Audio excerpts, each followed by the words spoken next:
Ooh, jump scare. Hello, puppets. It's been 5 years since I last interviewed the killer quill for the first time. So today I am going to be jumping in my car and meeting her at some undisclosed location that's about 3.5 hours away from where I live. I've been trying to get contact information or getting hold of somebody that owns the building. I've not been able to find anybody. There is something really important before we get into this that I need to mention about the killer quill. A certain business had contained her for about 1.5 years, and all communication in the last 5 years has been entirely email. So I'm not entirely sure if she has changed at all. So without further ado, I'm gonna get in my car and I'm gonna go film.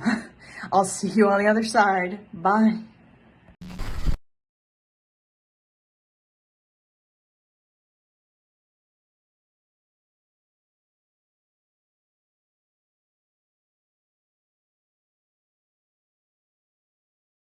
It is Saturday, April 2nd, 2022. I am in an undisclosed location that appears to be an abandoned factory building beside a major highway. In front of me, seated, is the killer quill, whom has agreed to this second interview without video to uphold her preference of privacy. To start, how are you doing today, Miss Quill? I am quite well, Miss. I hope you fare the same. I do, thank you for asking. For my first question, may I ask why you chose this place for this interview? I felt this location was exclusive from the public eye. I apologize for the adjacent drag. No worries at all, Miss Quill. I know you had your reasons. It's been many years since we met in person. What do you think has changed since then?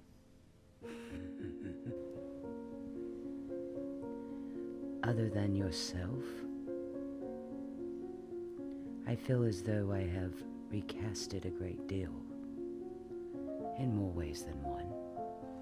What do you think has been the biggest thing that has changed about yourself? My trust in humanity, as if I had some to begin with. Relatable. Do you think humanity has gotten worse in just 5 years? I do. What would you do to improve it? Nothing. Humanity will fix itself by idle destruction. What do you think the moon shadows think of humanity's behavior thus far? The same if I were to report. Though I cannot speak for all of us. Without a single doubt, I know you feel the same. I do. Changing the topic, would you feel comfortable answering vague questions about your recent containment? If they are vague, yes, I am. Have you been getting the support you deserve regarding that experience? Yes. The family has been supporting my every need. That's good to hear. My imprisonment was anguishing.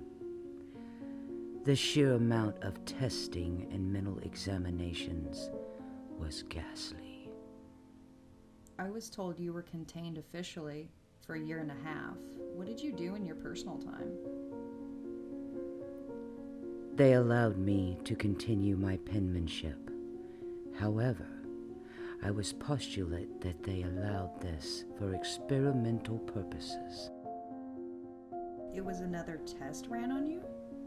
Why, yes. Quite suspicious, isn't it?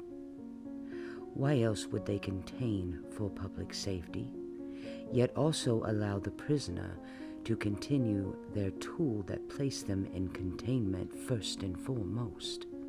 It is very suspicious. I agree with your theory regarding... May we move forward from this category, Miss Strings? We absolutely can, Miss Quill. Thank you for answering my questions on this sensitive subject. Moving on, we've spoke briefly in the past 5 years via email. Since then, do you feel like creepypasta or moon shadows have since lost some recognition from the public eye? Yes. It seems as though our name is no longer being spoken.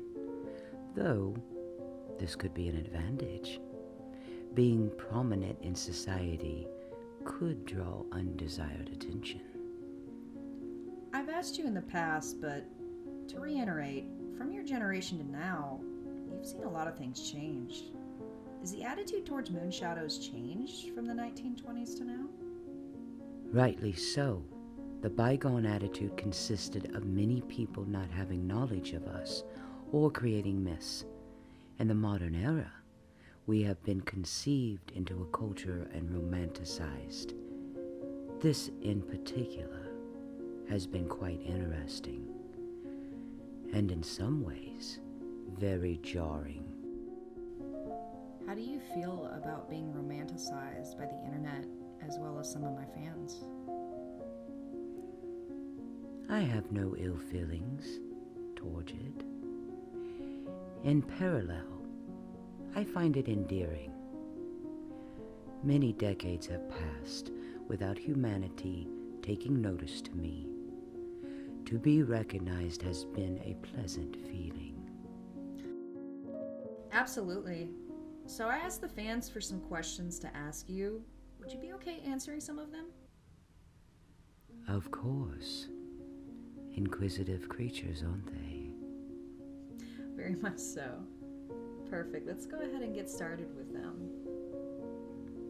Leo from Twitter asked, what do you do in your free time? I mainly read novels of great adventures that I strive to experience like it was the first time once again. I do rather enjoy cooking. Darkest Fog from Twitter asked, do you have a favorite show or movie? When I am able to watch cinema, I enjoy pieces that remind me of the past and diverts my mind to a simpler time. I cannot recall anything specific at this time. Macy from Twitter asked, what is the possibility of a pasta coming after someone? Well, depends on who you are, my dear. Should you be a menace to society, then I would say in confidence that your risk is ever so high. Elizabeth from Twitter asked, how would you get along with other moon shadows and pastas? Quite well. However, much like any family, there are issues. Elizabeth from Twitter also asked, how did you get your pet alligator? I found him injured on Highway 39. Could not leave such a struggling creature to perish. He has been my confidant ever since. Blurry Eyes from Twitter asked, what is a sign that a pasta or the family in general is protecting you? Imagine, if you will, the feeling of strolling forward through a fog-painted path carved by nostalgic memories with the sweet smell of rain. It would be that feeling of peace and underlying weariness. You are never alone, my dears. Blurry Eyes from Twitter also asked, what are your thoughts on the Ukrainian-Russian war? I feel nothing for human quarrels, though the murder of innocents are angering me. The Moonshadow Witch asked, what are your feelings or opinions about what is going on with the human race? The human race as a species forgets they are animals. Sentient animals, yet animals nonetheless. Beasts of the like battle for food, resources, and territory at the cost of their weaker counterparts. Humans are the exceptions, as they are the only beasts to make excuses for their behaviors. Thank you, Miss Quill, for agreeing to this interview for the second time.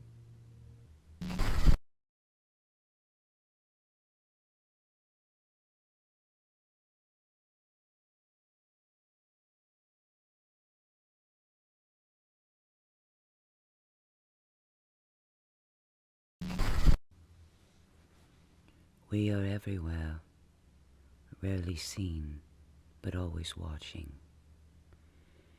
But on particular nights, if the moon hits the trees just right, you might perhaps spot me watching you.